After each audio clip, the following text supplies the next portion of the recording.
We die in formation. General, why don't we fire? It's their time. It's their turn to fire. You getting this? Of course I am. If that guy would sit down. Continentals and cavalry and riflemen on the flanks of the American lines were pushed hard by British troops into fighting almost separate battles on the northern and the southern ends of the battlefield. We're at the southern end of the battlefield, Tell her I got and I wouldn't be surprised if some of those troops moved across this area as well. These are Continental troops, perhaps among those flankers, looking to rejoin the rest of their outfits. The climax of the battle will come with the third line attack.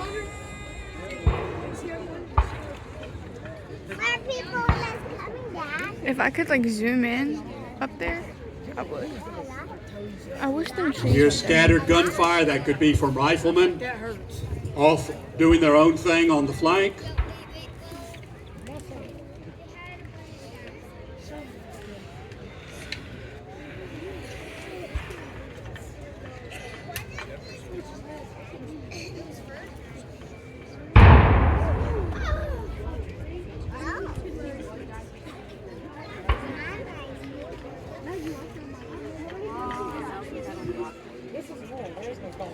You notice those Continental uniforms are blue woolen coats. These had been designed by General Washington early in the war, who specified that the lapels be of different colors to signify where the soldier was from.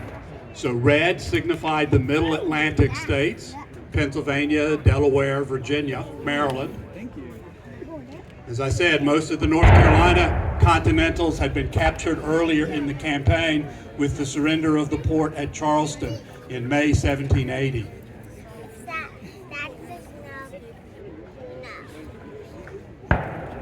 North Carolina lapels, I think, were dark blue, the same color of the coat, with the buttons outlined in white tape, cloth tape. Officer using his sword to line up his men.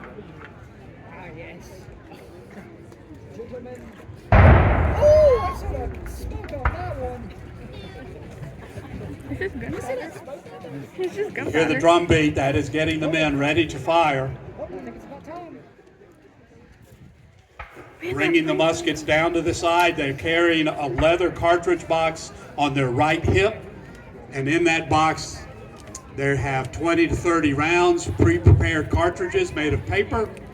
Bring one out, tear the tail off with your teeth, prime the weapon, and then that's at the firing end of the weapon where the flintlock mechanism is, and then pour the rest of the gunpowder, the musket ball, and the paper on into the barrel and push everything down with the ramrod.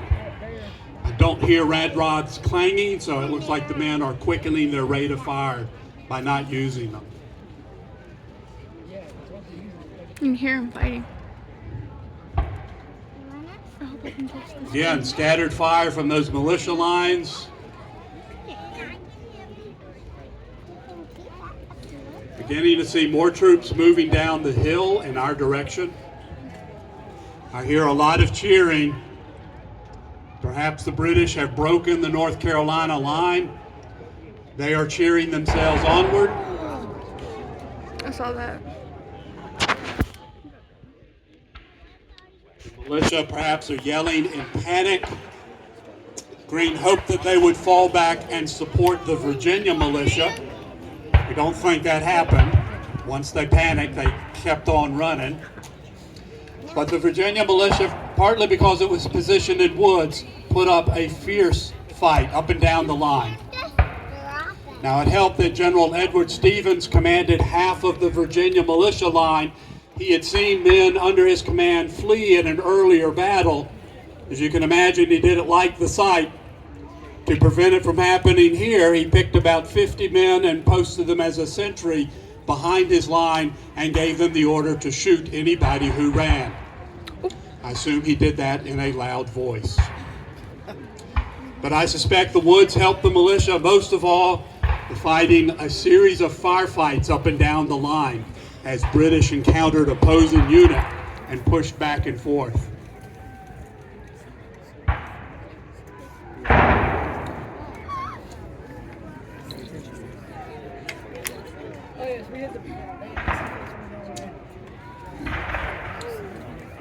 Sound like Virginia militiamen who are firing. You see some men beginning to retreat down the hill.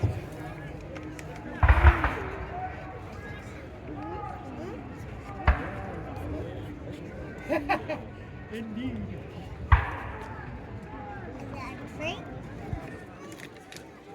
Break it over. It is their turn to fire.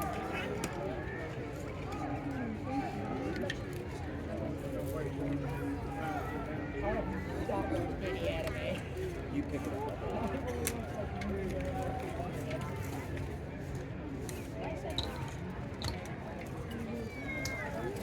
Imagine if you were one of the Continentals on the third line. You had been listening to this battle for some time, over an hour perhaps. You heard the gunfire coming closer to you, and perhaps by this point an occasional musket ball whizzing by.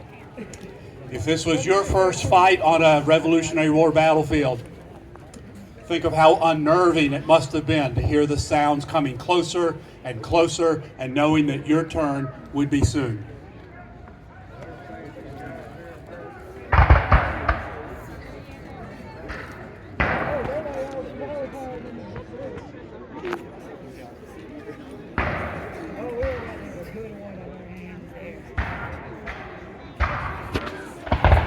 Those look like Virginia militiamen firing on the hill as the British approached them.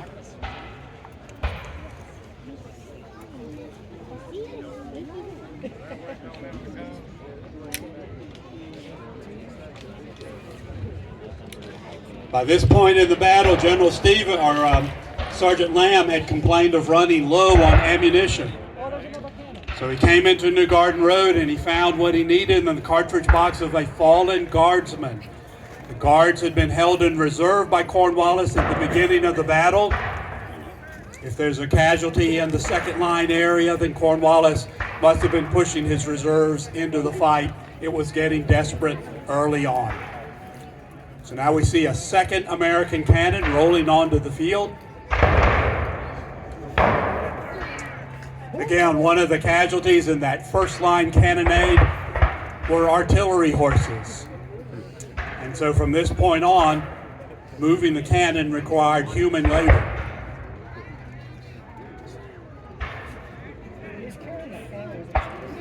These are heavy. Sit down.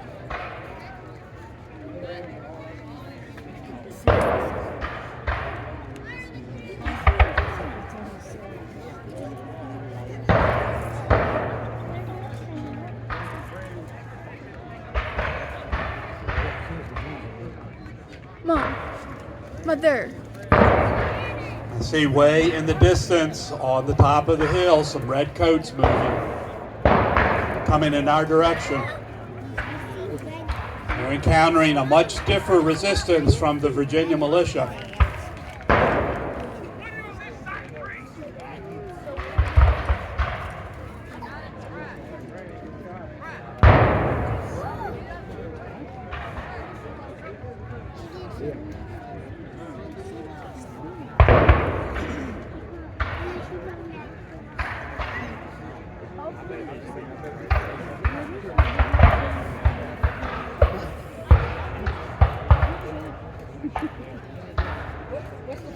One of the militia commanders in the Virginia troops was a man named St. George Tucker.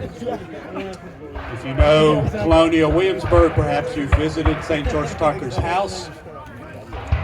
He was wounded in the collapse of the second line by a bayonet. It's considered accidental and not too serious. But St. George Tucker was accompanied by an enslaved man named Syphax Brown, who must have helped him to safety off the field. Years later, Syphax Brown wrote to St. George Tucker. He had been manumitted, he had been freed, but he was a poor man asking for financial assistance. Reminder that many of these young veterans, they're teenagers, they're in their 20s. General Greene is only 39, experienced poverty when they reach their old age. Continued fire off to the left. That Virginia line has expanded north and south, and so there is shooting, firing up and down the entire line as the battle grows in intensity. I see the artillery is checking the cannon. He just sponged it to put out any lingering sparks.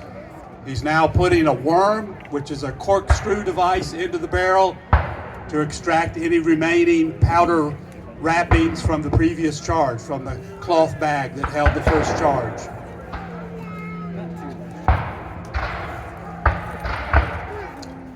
One of the gunners will place his thumb over the vent to prevent air from moving through the cannon. You don't want to do anything to encourage an accidental spark.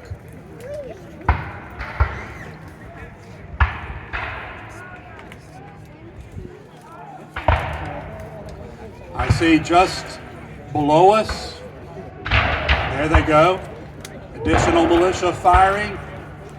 You see that this line is expanded considerably.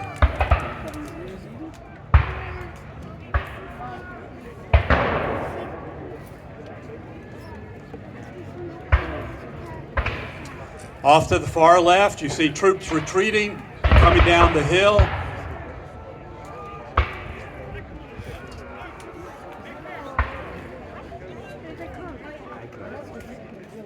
And I suspect those are British huzzas as they push the Americans back. Now the Continentals are getting an order to load and prepare to fire. You notice they've pulled out a cartridge and are tearing it off with their teeth. They're priming the weapon by pouring a small amount of gunpowder into the pan, shutting the frizzen over it. Then they cast the musket around and pour the rest of the powder, the paper, and the musket ball into the muzzle of the barrel. Here come some of those retreating militiamen. You notice they are wearing a combination of civilian and backcountry clothing. I see lots of rifle shirts. I also see a few frock coats, waistcoats, typical of enlisted men. In fact, some of the civilians you can distinguish because they're wearing knee breeches instead of the overall, the military garment that was a little more practical.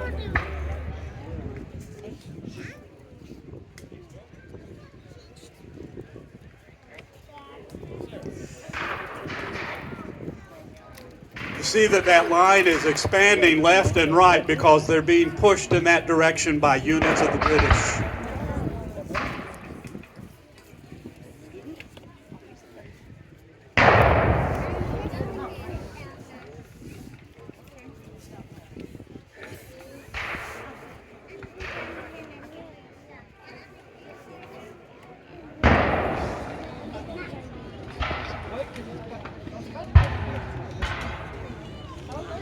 This battlefield is expanding in both north and south directions, even before coming to the courthouse.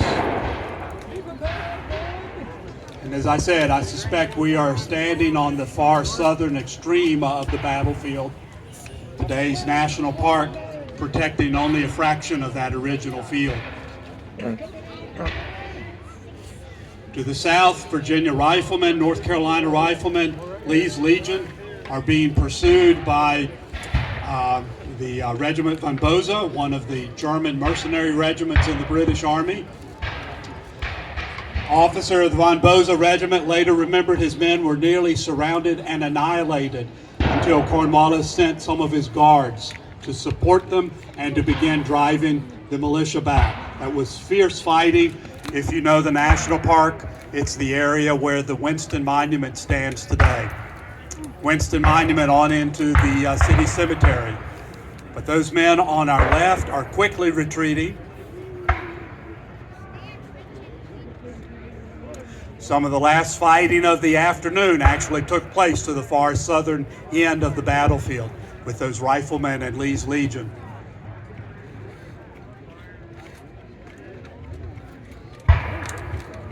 Also firing off on the other flank. William Washington had been posted on the north,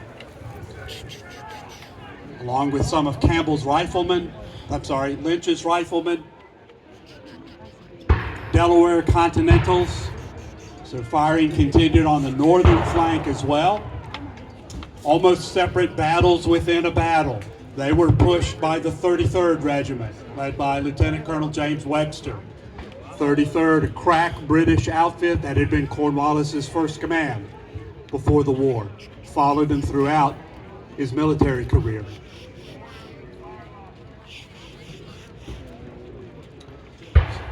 See off to the left, the militiamen are taking a position along with the Continentals. That had been what Greene had hoped to find. And among some of the Virginians, we think that actually happened. As they fell back, they rejoined Greene's third line, his Continental line.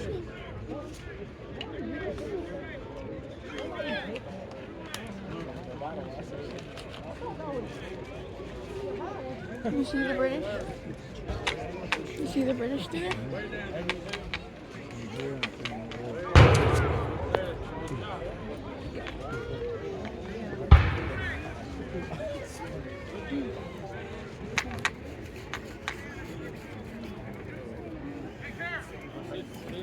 And now you can see the British coming down the hill. Of course, we remember the British with their red coats. Citizens in Boston derided them as lobsterbacks in the lead up to the war. Those coats may have been closer to a shade of pink after a long, arduous campaign in the South.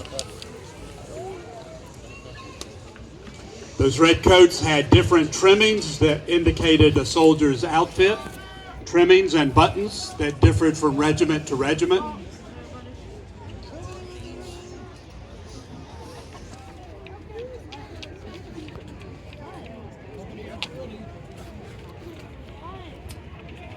And so their side, their presence tells us that the North Carolina militiamen had given ground. Virginia militiamen had by and large retreated as well. Isolated fighting on the northern and southern ends of the flank. But now the attention comes to the area around the courthouse and the rising ground where Greene placed 1,500 Continental troops. Looks like the British are pausing to reform their ranks. Yes, it's all we gotta do it. Father Google, you know.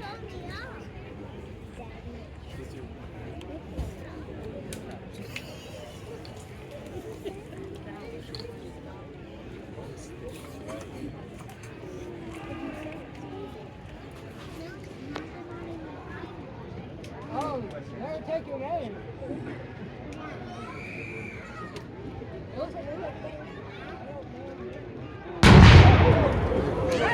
There's the first British fire. As you look to the right, you see them coming up to the side of the hill.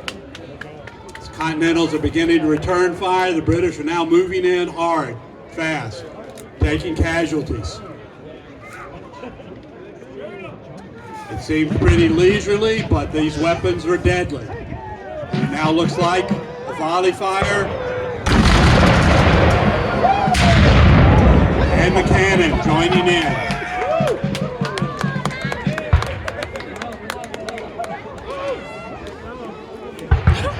Colonel Webster, to the right, had charged prematurely without support from his right. They were repulsed, especially by the 1st Maryland Regiment.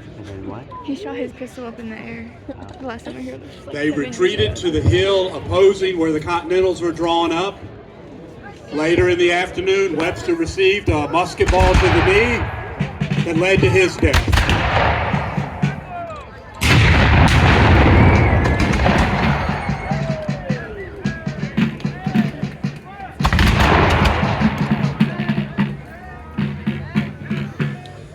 Again, you can hear the drummers echoing the officers' commands.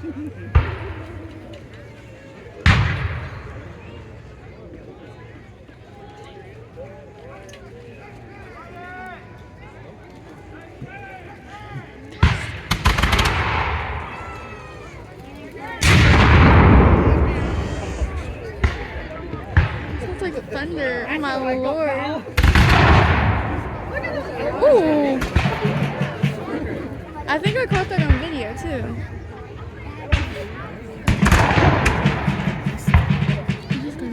It's here that the British encounter American Continental troops, some of whom had the same experience as any soldier in the British Army.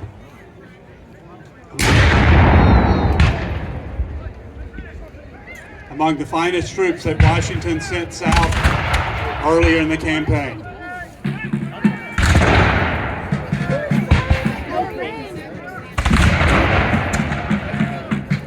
You see that by having the men fire by groups, instead of all at once, they're able to keep continuous gunfire heading to the British.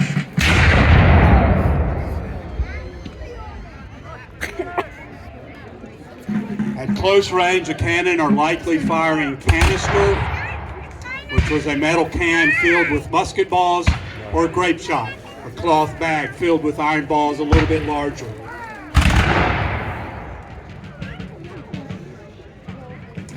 Breathe deep and enjoy the smell of sulfur. That's a component of gunpowder these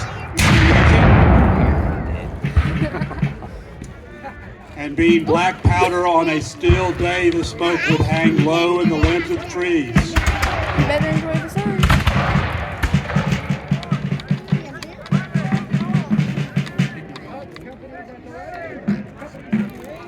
Between firing, the cannons have to be swabbed with the sponge and then reamed out with the worm before loading another charge.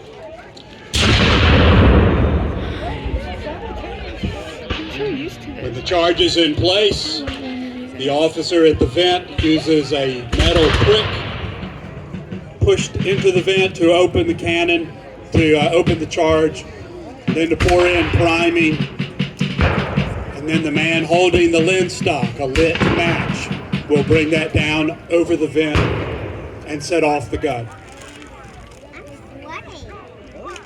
The muskets and the rifles are using a flintlock mechanism. That's a piece of flint that falls forward to strike a piece of steel, creating sparks, and the sparks set off the gunpowder and fire the weapon. You notice some of the Continentals are now able to move forward against the British. They are very nearly able to break Cornwallis's line.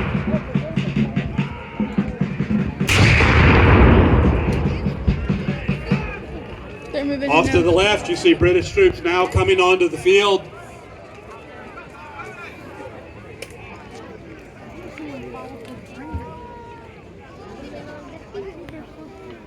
Their officer is signaling them to form a line of attack.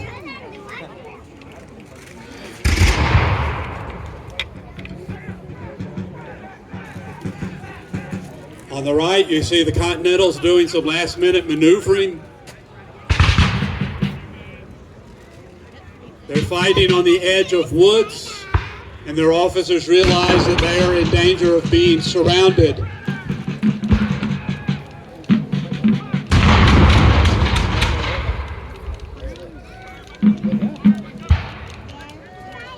Now off to the left, I see British troops in formation.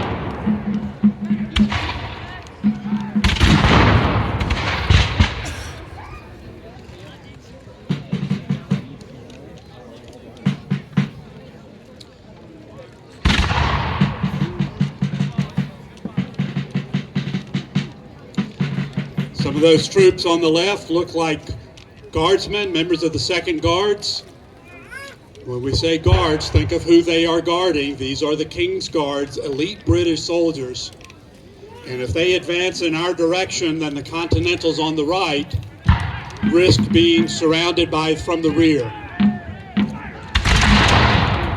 So we'll see if the officers among the Marylanders especially are aware of how the battle is developing. Here comes that British line on the left, members of the Guards with the white plumed hats. It looks like the 23rd Fusiliers. They're now taking a volley and returning fire.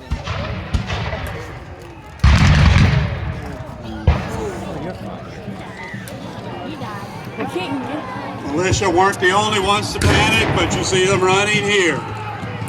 I'm recording them As the running. guards Just why close not? in, You're in this guy's way. 23rd with them. I didn't know. That line breaks. Notice the American cannon left on the field.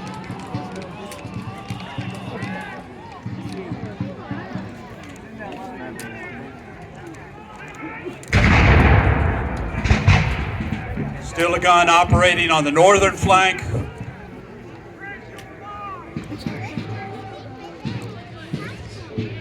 Now here's trouble because the British have an opportunity to move into the flank of the Continental Line.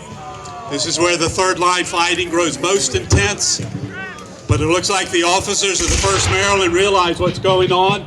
They've ordered their men to turn in position, and they're going to return fire.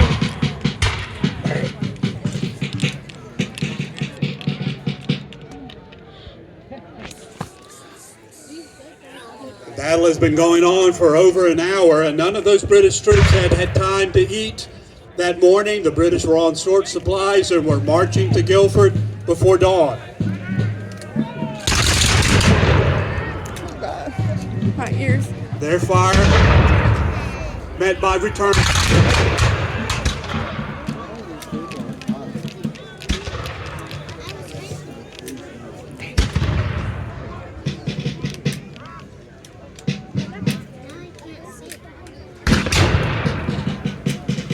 Meanwhile, to the right, it looks like Colonel Webster's men are out of action by that earlier volley fire from the Continentals. But now here are the British advancing. I think the brown overalls are from the 23rd Royal Welch. To their left, the 2nd Guards moving closer to the Marylanders.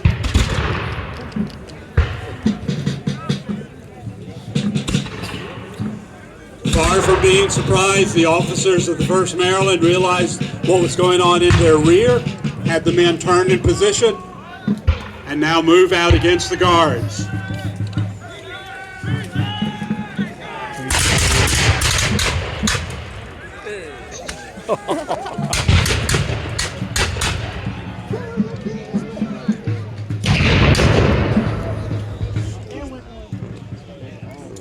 Oh, One of the officers. there went two. There went two. Colonel James Stewart was commanding officer of the Guards. There's a tradition that he encountered on the field an American officer in the 1st Maryland, a Captain John Smith. Colonel Stewart lunged at Captain Smith with his small sword, but as he did, he slipped on the body of a fallen soldier, allowing Smith to recover and raise his arm to see that British blade pass under it, and then to bring down his sword and kill Colonel Stewart on the spot.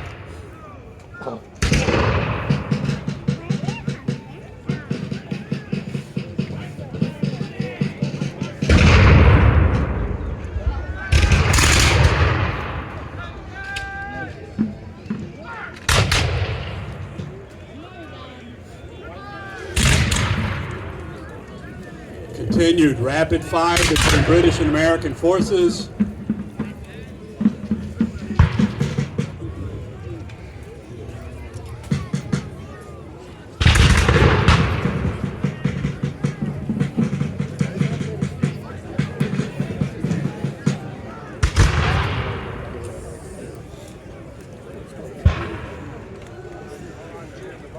I see toward the middle, those blue-coated soldiers.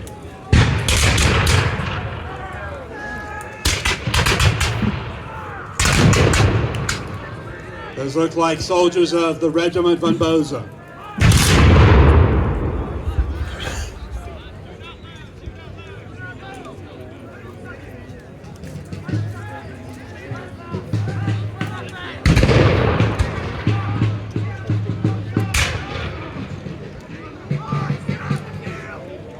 British are retreating on the left. Continued gunfire on the right. But it looks like the Von Boza Regiment are presenting their muskets, and they're firing as well. They're going to chase them. Which one do I film? They're both good.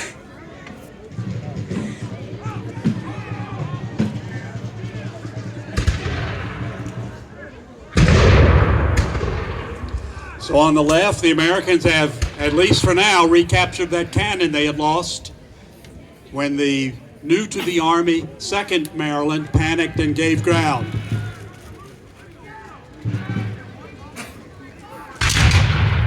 But the gunfire continues.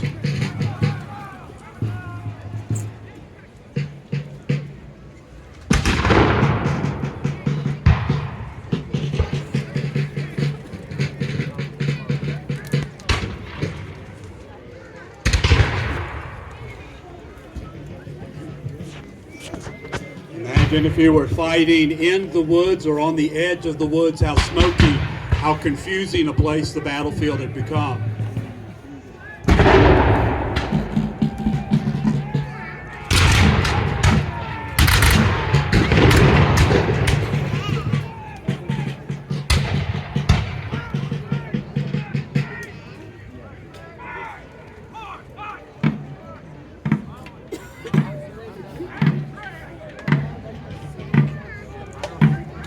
After over 2 hours of fighting, both commanders, Cornwallis and Greene, had a difficult decision. For Cornwallis, it was rebuilding his line for one last push and perhaps destroy Greene's army. For the Americans, it was whether to take a gamble on a last counterattack. It seemed like the British had been stymied. Perhaps Cornwallis's army could be broken.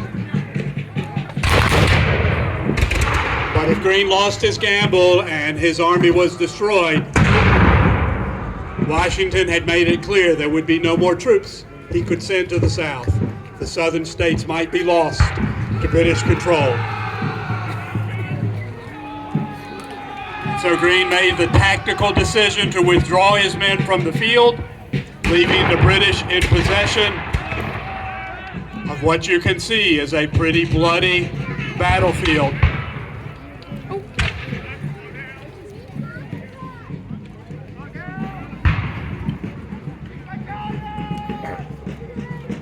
So possession of the ground meant victory for the British.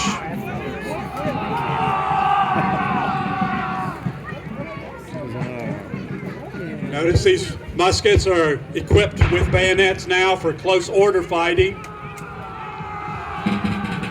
But the Americans had begun an orderly retreat. You see the bluecoats off in the distance, the Hessian troops. And so Greene decided after 2.5 hours of fighting to call it a day. He was ready to fight the next day and he felt good about the battle. What he slowly learned over the next few days was that the British were too exhausted as they lay on the field. They were out of supplies nearly, they had gone hungry, and instead of pursuing his army any further, Cornwallis decided to call off any attack against the Americans and instead to take care of his men by marching them across the state following the Cape Fear River to the port at Wilmington where the British Navy could resupply them.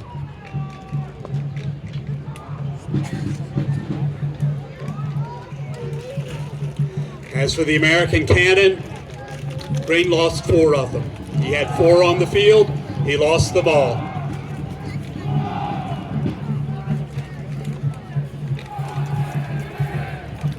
God save the king, huzzah, the British are yelling.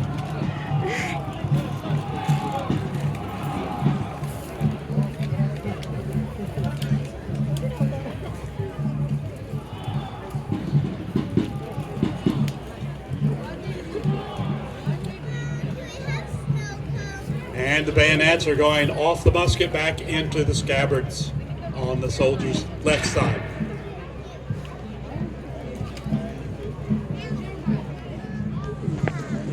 We're waking up.